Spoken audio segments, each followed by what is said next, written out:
Okay, so you know how sometimes you think about historical events and it's like they're all neatly packaged up, right? All wrapped up in a bow, lessons learned, case closed. But then you come across something like Project Mkultra and boom, suddenly that neat little package blows up right in your face. You're left there picking up the pieces and you realize just how many unsettling questions are still swirling around. Well, that's exactly where we're diving in today, straight into the murky, complicated world of Mkultra. So this project kicks off back in 1953. Officially, it gets shut down in 73, but the mission itself, the whole reason for this project existing in the first place was pretty messed up, to be honest. They're trying to develop mind control techniques, and yeah, you heard that right, mind control. But we're not talking about some theoretical stuff here. This involved actual human experimentation, and the methods they used were straight out of a nightmare. We're talking high doses of psychoactive drugs, especially LSD, psychological torture, you name it. And a lot of times these experiments were done without the people even knowing what was happening to them, which is just beyond messed up. It took until 1975, with investigations by the Church Committee and the Rockefeller Commission, for the public to really get a glimpse into the scale of what Mkultra had been up to. And the reaction, well, you can imagine it was explosive. People were outraged. And that's when the lawsuits started coming in. Individuals who had been subjected to these experiments were finally starting to fight back, trying to get some kind of justice for the immense harm that had been done to them. So for our deep dive today, we're not going to try to rehash the entire history of Mkultra. There's just way too much to cover. Instead, we're going to focus on what happened after, specifically on the major lawsuits that have emerged over the years. These legal battles really reveal the human cost of this whole program, and they show just how difficult it's been for victims to get any real accountability. It's a complicated, often frustrating story, but if we really want to understand the long-lasting impact of these kinds of covert operations, we've got to dig into it. Now, to start things off, let's look at the cases that involve patients of Dr. Ewan Cameron. Dr. Cameron was a psychiatrist at the Allen Memorial Institute in Montreal, and his role in Mkultra is truly chilling stuff.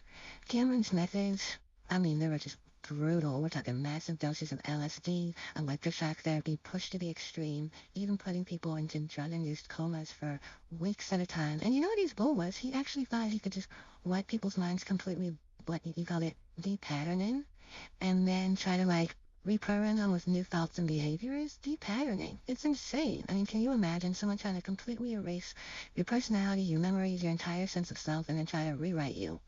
The impact on these patients was just devastating. They were left with all sorts of psychological damage, often permanent, and their experiences really came to light through the Canadian news program The Fifth Estate, which was huge in exposing this whole thing. In fact, the events that were uncovered even inspired a TV miniseries called The Sleep Room, if you've ever seen it. So in the 1980s, 9 of Cameron's former patients decided, you know what, they had to fight back. They filed a lawsuit against the CIA. One of these plaintiffs, just to give you an idea of the kind of people we're talking about, was Valma Orlico, who was actually the wife of a Canadian member of Parliament. So this wasn't some fringe group of people. These were folks who were well-connected, well-respected, and they were deeply, deeply harmed by what had happened to them. So in 1988, they ended up reaching a settlement with the CIA for a total of $750,000.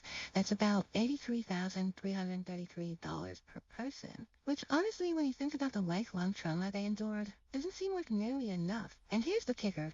Even though they got this settlement, which gave them some measure of closure, I guess, the CIA never actually admitted any wrongdoing. They paid out the money through the U.S. Justice Department, but they never said, yeah, we messed up, we take responsibility. That really says a lot about the challenges victims face when they're trying to hold powerful institutions accountable. Yeah. Now let's shift gears a bit and talk about the case of Wayne Ritchie. So Ritchie was a former U.S. Marshal, and he filed this lawsuit against the CIA in 2001. His story adds a whole other layer to this Mkultra mess, because he claimed that back in 1957, his drink was spiked with LSD at a Christmas party. And he believed that this was part of Mkultra, and that the effects of the LSD led him to attempt a robbery later on, which landed him in trouble with the law. The really interesting thing here is that the U.S. government actually acknowledged that around the time which he was talking about, yeah, they were drugging people without their consent as part of their research. They basically admitted it. But the problem for Ritchie, legally speaking, was proving that he was specifically an Mkultra victim. And even more difficult, proving that the LSD was the direct cause of his actions years later, which is a really high bar to clear in court. So in 2005, a U.S. district judge ended up dismissing his case, saying there just wasn't enough solid evidence to tie the incident to Mkultra or to definitively prove that causal link. This case really highlights how insanely hard it is for victims to get justice in these situations, especially when so much time has passed and the evidence is basically non-existent or deliberately hidden. And the legal fights over Mkultra didn't stop there. In 2009, the Vietnam Veterans of America, along with 6 individual veterans, filed a lawsuit against the CIA and the Department of Defense. Their claim was that they were subjected to Mkultra experiments during the Cold War, and they weren't just talking about LSD this time. They also alleged experiments involving a drug called BZ and even electroshock therapy. Their lawsuit had 2 main goals. They wanted a formal declaration that this type of testing was flat out illegal, and they were seeking medical care for the veterans who had been affected. This case was really important in terms of raising awareness about just how widespread the impact of Mkultra might have been. But they ran into a major roadblock, and it's a roadblock that comes up again and again in these cases. The destruction of records. If you remember, CIA Director Richard Helms ordered all Mkultra files destroyed in 1973. Now, some documents did surface later, about 20,000 through a Freedom of Information Act request, but those are probably just a tiny fraction of what actually existed. It's like trying to solve a puzzle with most of the pieces missing. The outcome of this particular lawsuit isn't totally clear, but it's safe to say that these cases are really hard to win in court when the key evidence is just gone. It makes you wonder how many other stories are out there, how many people are affected, but we'll never know because the proof was literally erased. And then we have Canada again, with the legal battle surrounding Dr. Cameron's experiments. This one's still ongoing. In 2018, an organization called Survivors Allied Against Government Abuse, SAGDAF for short, started a class action lawsuit. They weren't just going after the CIA this time, they were also targeting the Canadian government, McGill University, and the Royal Victoria Hospital, all in connection with Cameron's work. The lawsuit was filed in 2019, and they were seeking an apology and compensation for the intergenerational trauma that resulted from those experiments that Cameron conducted between 1948 and 1964. But there was a major setback in October 2023. The Quebec Court of Appeal upheld a lower court ruling granting the U.S. government immunity in the case. The whole thing hinges on Canada's State Immunity Act of 1982, which the court basically said doesn't apply retroactively, so any claims against the U.S. for stuff that happened before 1982 would have to be pursued in U.S. courts, which is a whole other challenge. But that doesn't mean it's over. The part of the case against the Canadian entities, the government, the university, and the hospital is still going on. They're waiting for a judge to okay it to move forward, and there's a hearing scheduled for June 9th and 10th of 2025. So the fight for justice in Canada, at least, is still very much alive. And last but certainly not least, we need to talk about the Frank Olson case. Frank Olson was a biochemist, and he died in 1953 after falling from a hotel window. This happened just days after he was unknowingly given LSD by the CIA. His family actually received a settlement $750,000 back in 1976. But decades later, in 2012, Olson's sons, Eric and Nils, filed a new lawsuit.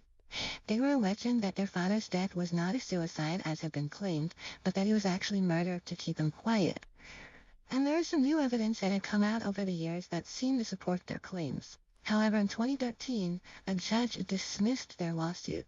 He said that the original 1976 settlement prevented them from pursuing the case further. It's so frustrating because even though he acknowledged that there were public records that backed up some of what the Olson family was saying, he still threw the case out. This case, more than any other, shows the immense pain and the unanswered questions that still surround Mkultra, and it shows how incredibly difficult it is for families to get to the truth when so much time has passed. When you look at all these different lawsuits together, some pretty disturbing patterns start to emerge. First of all, it's clear just how hard it's been for victims and their families to prove that what happened to them was directly connected to Mkultra. I mean, so much time has gone by, and the fact that the CIA destroyed most of the records, remember, that order by Richard Helms in 1973 has made it almost impossible to access the information they need. It's like trying to piece together a puzzle with only a handful of pieces. And then you've got legal hurdles like these immunity laws, which have been a big problem in the Canadian cases involving the U.S. government. The fact that Canada's State Immunity Act doesn't apply retroactively has basically shut down their ability to seek justice in Canadian courts for anything that happened before 1982. And across all these cases, you see the same thing again and again, the profound, lasting psychological damage that these victims have suffered. Some have managed to get settlements, but often those settlements come with a catch. The CIA doesn't actually admit to doing anything wrong. They just pay the money and move on. So when you step back and think about this whole tangled history of legal battles, the limited admissions of wrongdoing that have happened, and the lack of real accountability is pretty disturbing, right? It makes you think about the lasting damage caused by these secret government programs and how difficult it is for individuals to get justice when they're up against these incredibly powerful institutions, especially when those institutions have done everything they can to cover their tracks. This whole deep dive, I hope, has left you with some questions that you'll keep thinking about long after this is over. Questions about transparency, about historical responsibility, and about the ongoing fight for accountability in the face of state power. It's a conversation that we need to keep having, that's for sure.